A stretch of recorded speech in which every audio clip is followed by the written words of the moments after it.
अजित पवारांनी जनाची नाही तर मनाची बाळगून राजीनामा द्यावा किंवा न खाऊंगा न खाने दूंगा ही भूमिका भाजप सातत्याने मांडते आहे।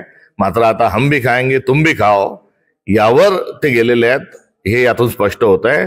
आणि त्यांच्यातही जर भाजपमध्ये थोडी जरी नैतिकता शिल्लक असेल तर त्यांनी अजित पवारांना तात्काळ मंत्रिमंडळातून बरखास्त करावं, या संपूर्ण संचालक मंडळावर गुन्हे दाखल करावेत आणि केवळ संचालक मंडळावरच गुन्हे दाखल करू नये तर ज्यांनी परवानग्या दिल्या होत्या हे खोटं काम ज्यांनी केलं त्या शासकीय अधिकाऱ्यांनाही त्यांच्यावरही गुन्हे दाखल झाले पाहिजे। आणि त्यांच्यावरच नाही तर या अधिकाऱ्यांनी ज्यांच्या इशाऱ्यावर काम केलं तेही सर्वजण यामध्ये आरोपी म्हणून पुढे आले पाहिजे। आणि या पलीकडे हे काही पहिलं प्रकरण नाही, हे दुसरं प्रकरण नाही, तिसरं प्रकरण नाही, पुण्यातले 3 प्रकरणं नाही, तर या संदर्भामध्ये एक श्वेतपत्रिका जी आहे ही शासनाने जाहीर करावी।